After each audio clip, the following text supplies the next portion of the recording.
Huasteca of Hidalgo holds many secrets and is undoubtedly the cradle of impressive hybrid beings, but above all else stories of witches who suck the blood of children are bountiful in this area. A long time ago our grandfather told us a story related to these beings. But to be honest, we didn't really believe him and we thought he was just trying to scare us. However, the old man gave us so many details about that story that as time passed and we did some research, everything turned out to be true. Our grandfather gave us his word that the story I am about to tell really happened.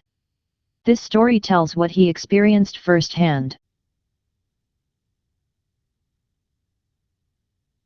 This story takes place during the 1950s. My grandfather arrived in a municipality located in the state of Hidalgo and began to work on the land that his parents left him and built a small house.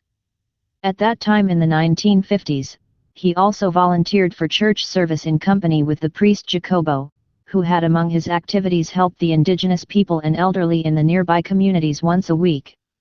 Priest Jacobo Tolentino collected a few pounds of different supplies every month and gave them to people who needed them the most. As was custom on his tours, he started very early. But with each person he met he would chat with them for a few minutes. On this occasion, between walks and laughter with my grandfather, they inadvertently strayed from their daily route. After a few hours the priest began to worry and tried to find their way back because the night was beginning to fall. During the journey they continued hiking and entered the foothills of the mountains. While they were there they took the opportunity to visit some houses that were between the mountains and towns. In the distance they noticed a path that would take them to the famous Colina del Brujo. That was the fastest route to return to their homes, and although it was already 4 in the afternoon, my grandfather and the priest decided to continue with their journey to deliver what little supplies they had left. Upon entering the undergrowth they arrived where there was a group of small houses. After visiting those houses they noticed the smallest house in the distance. Then the priest Jacobo told my grandfather, Jesus, that's the last house. After we're done we can return. My grandfather then told him, Are you sure about that? On the way back, the fog is going to cover the trail we took to get here. We must hurry because in a couple of hours we won't even be able to see our own hands. Once they began to take the road back home they noticed something strange. They noticed that an animal was stealthily following them. They thought it was a coyote or some predator in the area, because from one moment to another silence took over that place. They continued on their way and my grandfather slipped for no apparent reason. When he finally managed to stand up they heard the macabre laughter of a woman. The voice of the woman cackled in amusement at this, and when she finished laughing she began yelling slurs at them. After a few moments the laughter disappeared amongst the trees. Priest Jacobo began frantically looking for that woman, visibly scared. However, no matter how hard they both tried they couldn't find her. My grandfather says that even though the house was at most 300 meters away, it took them a long time to get there. My grandfather says that it seemed as if something didn't want them to get close to that place. When they finally arrived at this strange house, they were greeted by an aggressive dog who wanted to attack them. In the middle of all that racket, a man came out of the house named Antonio. He came out with a machete in hand to see what was happening. But when he recognized the town priest, his face brightened. He immediately spoke to his wife. After he calmed the dog he invited them in and let his kids go out to play. It seemed that they felt safe with the presence of the priest Jacobo. Once inside my grandfather learned that the man worked as a bricklayer and apparently was well known by the entire town, although they didn't know why he lived so deep in the mountains forest. I see that you have been expanding your house, Antonio. That makes me very happy. He said as he pointed to the stone wall. You are wrong, father. The thing is, that a stone house is safer for us, since something evil lives in the hills, said the man with a trembling voice. After talking about some repairs that the priest wanted to have done on the church and leaving him some supplies as a way to help, they realized that time was passing by very fast. I've entertained you for a while, but the truth is you shouldn't have come at this hour, and more because lately those strange things don't stop harassing us and getting closer to the house. The priest didn't understand what Antonio was talking about. The priest then said, Don't worry my friend, I know the road very well, we will go up a slope and we'll take a dirt path to the main road. My grandfather told them that the road was very tricky since it was a dirt road that donkeys and horses could barely walk on. They were about to leave when Antonio yelled at them. No father, absolutely not, you will stay here overnight so you won't be in danger. His wife was whispering something in his ear. Those creatures are hungry and when they see a servant of God, I fear that they will want to eat you. We will make a space for you to rest. We may not have much, but you are welcome to come anytime. Don't worry, we couldn't possibly stay, it's still early, it isn't even 6 p.m. No sooner the father had finished speaking when suddenly from the top of Cerro del Brujo, the sound of heavy rocks rolling downhill and landing in the bushes down the road could be heard. The noise sounded like a landslide and at that moment the spouses became nervous. They begged the priest to not leave the house. Quick father, get back inside, something worse might happen to you. The priest and my grandfather listened to the plea of the desperate man. It had rained heavily a few weeks back, that may have caused the landslide.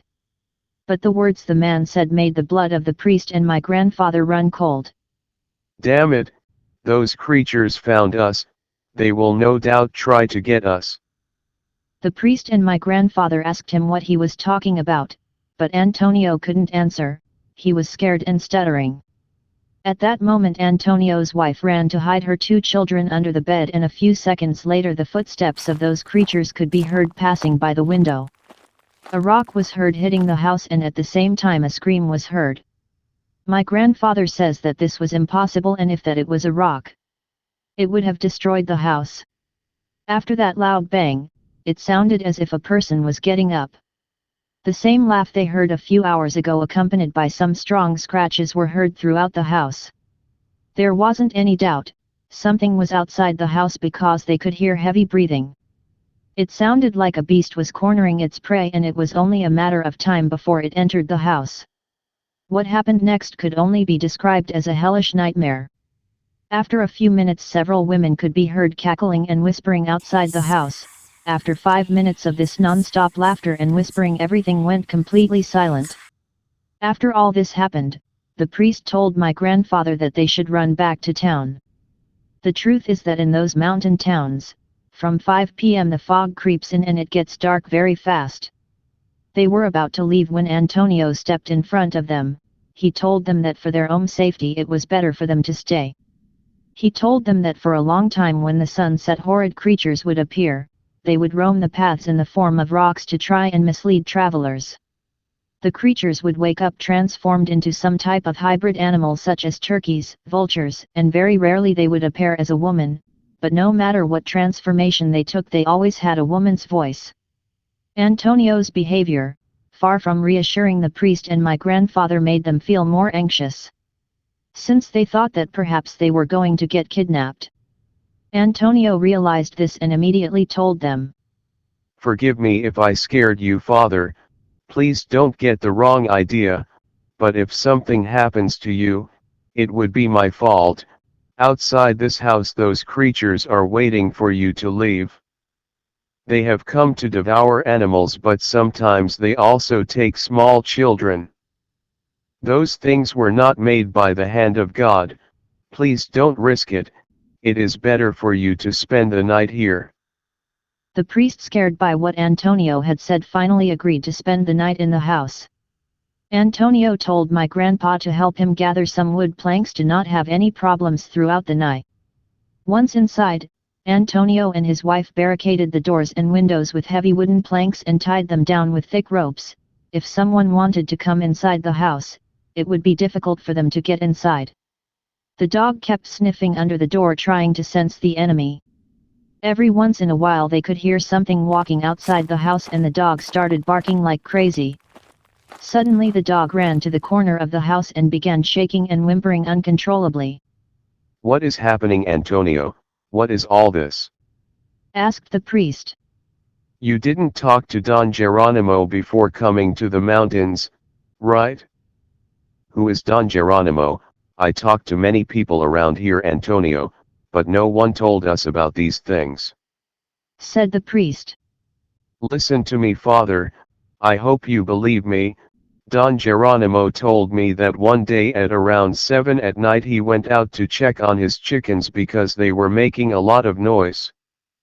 He took his machete and, accompanied by his son, he began shouting, cursing that if he caught the son of the bitch who was causing that noise he would pay dearly. He only took a few steps outside his house when he saw a black creature emerge from the cow barn and was slowly crawling towards them. Don Geronimo says that at first it was the size of a dog, but after a few seconds it doubled its size, and when it grew even bigger it easily jumped on a nearby tree and jumped from treetop to treetop with ease. Don Geronimo swears that the thing left screaming in such a way that just listening to them made your skin crawl. There are bad things on this mountain, Father, and it hasn't been more than 8 days since they began to terrorize us." He just finished saying these words when a knock was suddenly heard coming from the door. My grandfather says he wasn't afraid and was ready to run if he needed to. Antonio stopped him and told him to not move and keep quiet. The priest Jacobo took out his rosary and told everyone to pray with him. Upon hearing the prayers, whatever was outside began to hit the door with more intensity, and as the praying continued the thing began to scratch the walls of the house. At the same time many women's voices could be heard complaining in an unknown dialect. My grandfather's curiosity got the best of him. He decided to peek through one of the cracks in the barricaded window, and what he saw both intrigued him and horrified him to his very core. The fog prevented him from seeing the thing in detail. According to my grandfather, it was a female torso, but it had no legs. It was simply dragging itself across the ground as if it were a snake. It was wearing some type of white cloth.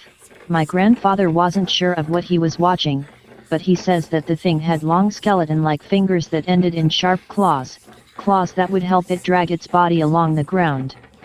My grandfather, hypnotized by what he was seeing, motioned to the priest and Antonio to come and look through the window. Each of them peeked through a different window. They witnessed the horrid event that was going on outside the house. The priest and my grandfather backed away from the windows in fear, but Antonio kept watching.